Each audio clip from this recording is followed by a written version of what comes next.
देखिए क्या है कि सर्वप्रथम तो आप सबको भारत माता की जय और नमस्ते नेचर। हर हर महादेव, जय माता दी। क्योंकि ये वो दो उद्घोष हैं जिनको सुन के हर काल में असुर भागे हैं और सुर यानी देवताओं की जीत हुई है। तो इसलिए इन दोनों नारों का उद्घोष करते रहना चाहिए। चलिए अब हम आते हैं अपने विषय की तरफ। लोग बड़ी प्रशंसा करते हैं भाई एलोपैथी एलोपैथी एलोपैथी। अरे क्या है एलोपैथी, बताइए मुझे। एलोपैथी तो आजकल सर्जरी में भी लूट मचा के बैठी है। उसको तो कोई बहाना चाहिए, ज़रा सा कुछ हो जाता है, आपके इन्फेक्शन हो गया, आपके समस्या हो गई, आपके संक्रमण हो गया, आपके वो हो गया और आईसीयू में भर्ती करना है, या ज़्यादा कुछ बता के डरा के देखा भाई थोड़ा सा इनसे इनका लगाव ज़्यादा है तो वो फिर आपको बेवकूफ़ बनाने लग जाते हैं, ब्लैकमेल करने लग जाते हैं। तो कह देंगे इनकी ये समस्या हो गई, इनकी वो समस्या हो गई, इनकी अब आप इनको वेंटिलेटर पर रखना पड़ेगा। अब वो क्या करे बेचारा, जो रोगी का परिचित है, अपना है, वो क्या करेगा भाई। वो कहते हैं ना, डूबते को जिनके का सहारा तो वही देखता, चलो भाई कुछ गलत होने उससे तो अच्छा है कि हम इनके कुछ ले लें, इनका सहारा ले लें। तो देखिए क्या होता है कि जो संक्रमण की बात करते हैं, मैंने कल भी बोला था कि संक्रमण दुनिया में अगर सबसे तीव्र गति से कम हो सकता है या समाप्त हो सकता है तो वह आपकी कुरकुमिन। और कुरकुमिन किस में होता है? हल्दी में। और हमारी हल्दी जो है, डॉक्टर नेचर वेलनेस की हल्दी जो है, 2 साल ज़मीन में गड़ी रहती है, यानी उसको 3 बरसात होने के बाद निकाला जाता है जो उसकी अवधि है। और उस अवधि के पश्चात उसमें कुरकुमिन की मात्रा जो होती है 8.5 से लेकर 9.5% तक होती है। जो हमारी हल्दी हम जो खाते हैं नॉर्मली में, मतलब जिसका हम सेवन करते हैं भोजन में या लगाने में, वो हल्दी मात्र 4 से 5 महीने ज़मीन में रहती है और उसको निकाल करके बेच दिया जाता है मार्केट में। और लोग उसको बड़े हंसी खुशी की भी, हम तो देखो साबुत हल्दी लाए हैं और इसको सुखा के और पीस रहे हैं, या साबुत सूखी हल्दी लाए उसको हम पीस रहे हैं, तो मिलावट नहीं होगी। अरे मिलावट क्या नहीं होगी, इसमें है क्या जिसमें मिलावट करके कुछ करेगा आदमी? इसमें तो कुरकुमिन ही नहीं है। 0.1 to 0.5% कुरकुमिन होता है। और हमारी हल्दी हम बोल रहे हैं कि आपको अगर आप औसत लेते हैं तो 9% कुरकुमिन होता है। तो कहाँ 0.1% और कहाँ 9%? तो भाई इतना अंतर है।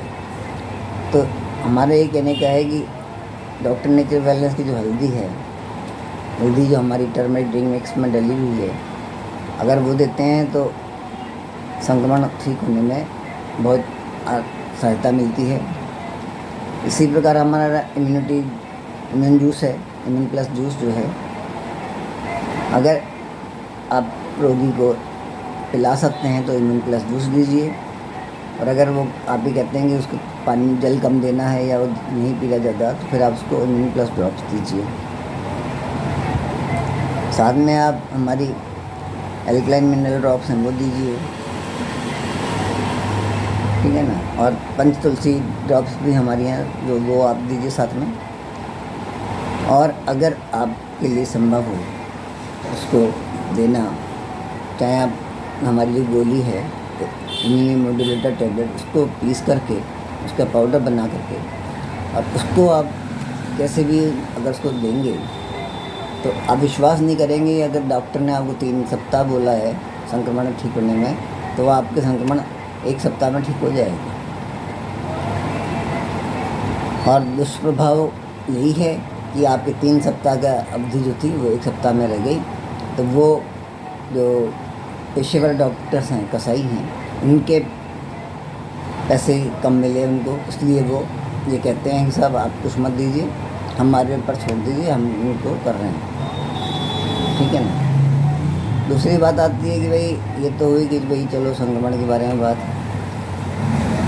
मैं ये कहता हूँ कि एलोपैथी करने वाले ये बता दें कि एलोपैथी में माइग्रेन का उपचार है, धरण का यानी कि नाभि शरण्य का यानी कि नवल जो आपकी डिस्प्लेस हो जाती है उसका कोई उपचार है, आपके जॉइंटिस जो पीलिया होता है या टाइफाइड जो ज्वर है वो भी मोती जरा जैसे कहते हैं, अगर उसका कोई उपचार है तो बताइए। और एक बीमारी बच्चों की जिसे मस्कुलर डिस्ट्रॉफी कहते हैं, उस प्रकरण में क्या है, अभी से नहीं बरसों से जब मैं स्कूल में पढ़ता था, विद्यालय में पढ़ता था, उस समय से मैंने सुना हुआ है कि मस्कुलर डिस्ट्रॉफी का कोई उपचार नहीं है एलोपैथी में, वो उसके ऊपर हाथ खड़े करके बैठे और हम पूरी संभावना जताते हैं कि भाई हम मस्कुलर डिस्ट्रॉफी को से मुक्ति दिला सकते हैं उस बच्चे को। मस्कुलर डिस्ट्रॉफी में होता क्या है कि बच्चे के पैर जो हैं घुटने से नीचे बिल्कुल पतले से रह जाते हैं, घुटने से ऊपर उसका शरीर जो है अच्छा खासा हेल्दी हो जाता है, स्वस्थ हो जाता है, क्योंकि उसको खाने पीने को मिल रहा है, तो वो सारा खाना पीना उसका घुटने से ऊपर रह जाता है, यूँ समझ लीजिए आप। और घुटने से नीचे उसके पास पोषक तत्व नहीं पहुँचते, जिस कारण उसके घुटनों से नीचे का पोर्शन मतलब जो पैर है दोनों पाँव जिससे बोला जाता है घुटनों से नीचे का, वो दोनों बिल्कुल पतले से रह जाते हैं और उनमें इतनी जान भी नहीं होती कि बच्चा अपने पैरों के बल खड़ा हो सके या घुटनों के बल भी नहीं चल सकता, कि उसमें शक्ति इतनी नहीं शक्ति होती, ठीक है ना।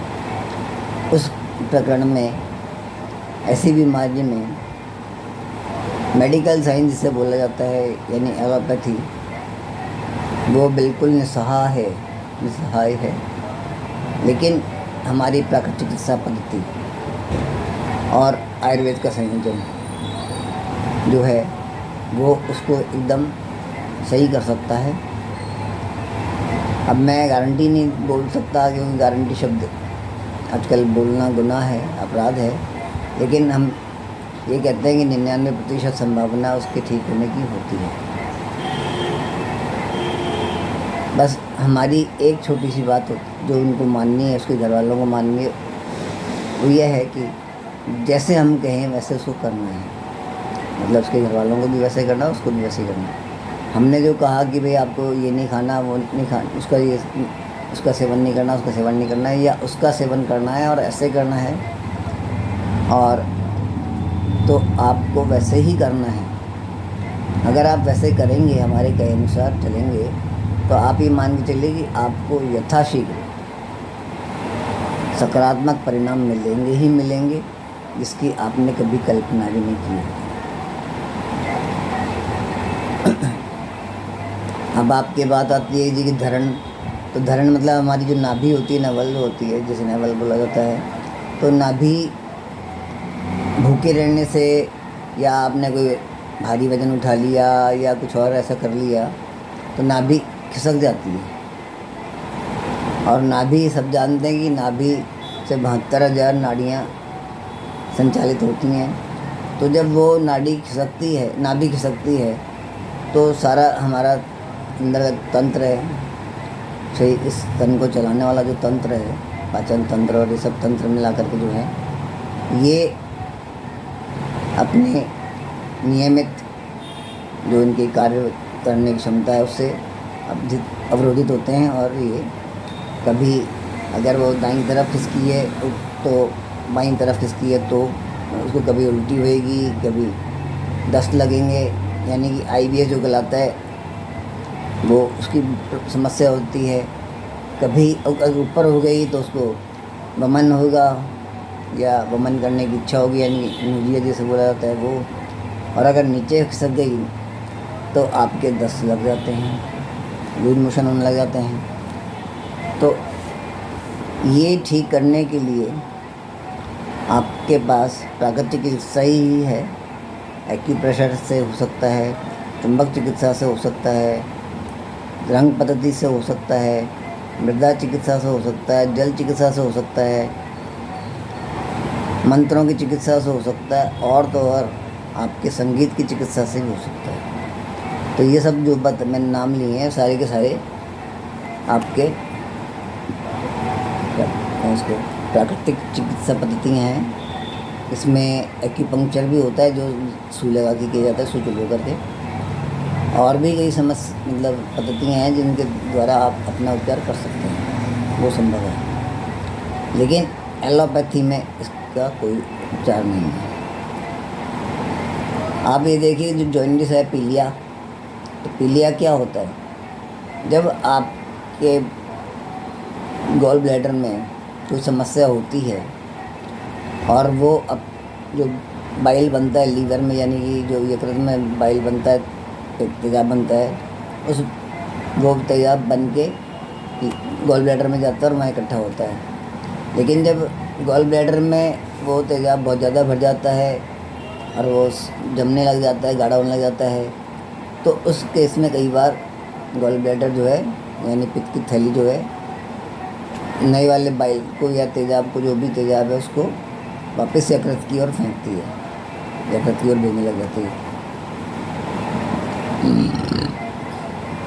जिस कारण से आपके जॉइंटिस की यानी पीलिया की बीमारी होती है। अब पीलिया की बीमारी जब मैंने आपको बोला कि क्या है, लीवर की खराबी से, लीवर की एक अंग है छोटा सा गॉल ब्लैडर, तो मुख्य जो हुआ आपकी बात की, वो यकृत और पित्त की थैली की खराबी के कारण आपके जो पीलिया का रोग होता है। अब उस रोग में ये क्या करते हैं कि एंटीबायोटिक दे दी, कुछ कभी कुछ दे दिया, साथ में आपके को लीवर टॉनिक आता है Li52, जिसमें कुछ भी नहीं है सिवाय आपके शुगर है और कुछ एक आध चीज़ें और हैं, बाकी कुछ भी नहीं है उसमें। तो वो चीज़ आपको देते हैं कि साहब आप Li52 का सेवन कीजिए, वही आपको कुछ और वो का बता देता है, भाई आप ये खा लो, आप ये पी लो। लेकिन असली उपचार की तरफ उनका ध्यान नहीं होता या वो बताना नहीं चाहते। आपको उपचार असली होना किसका है? असली उपचार होना है आपका यकृत का और पित्त की थैली का, और साथ में स्प्लीन का। स्प्लीन यानी कि प्लीहा अर्थात तिल्ली, उसका उपचार होना है। लेकिन वो करते हैं किसका?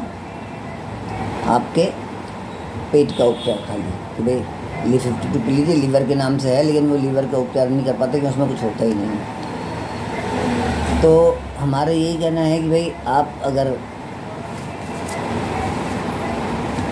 उपचार करना चाहते हैं तो मतलब उचित उपचार करिए, और उचित उपचार के लिए यानी व्याधि के समाप्त करने के लिए आप हमारे पास आइए और पूर्ण समाधान पाइए। हमारे यहाँ अर्थात स्वास्थ्य सागर प्राकृतिक चिकित्सा केंद्र में ऑपरेशन नहीं, सृष्टिनेशन बोला जाता है, और एलोपैथी नहीं, प्राकृतिक चिकित्सा पद्धतियों से उपचार कराएं। सिजेरियन नहीं, प्राकृतिक यानी कि सामान्य प्रसव करवाएं, और साथ में आपके अंग भंग नहीं, अर्थात पित्त की थैली नहीं, पित्त की थैली में से पत्थरी निकलवाएं। हमारा नंबर है, संपर्क सूत्र है 8619671997 8619671997 635004231 635004231 हमारी जो स्वास्थ्य सागर प्राकृतिक चिकित्सा केंद्र है, इसकी संचालिका है हमारी अपलाइन नम्रता हिंदुस्तानी, और मैं हूँ, मेरा परिचय तो आप जानते ही होंगे, मैं फिर भी बता देता हूँ। मेरा नाम है राजेश हिंदुस्तानी, और हम अभी जो चाल है, कछुए की जैसी चाल है, लेकिन हमारा जो दिल में विश्वास है और जो हमारी दृढ़ शक्ति है, वो हमें प्रथम भावी क्राउन प्रेसिडेंट अभी लिखते हैं हम, लेकिन वो प्रथम क्राउन प्रेसिडेंट बना के छोड़ेंगे। क्योंकि कहते हैं ना कि अगर कोई किसी काम के लिए अपने पूर्ण होशोहवास में लग जाए तो प्रकृति भी उसका पूरा साथ देती है। हम अपने दूसरे तरीके से चल रहे हैं, कुछ मजबूरी हैं, कुछ हमारी कमजोरी भी हैं, लेकिन हम उनको दूर करते हुए आगे बढ़ने का प्रयत्न कर रहे हैं और यथाशीघ्र उसको मूर्त रूप देने में हम सफल होंगे, ऐसी हमारी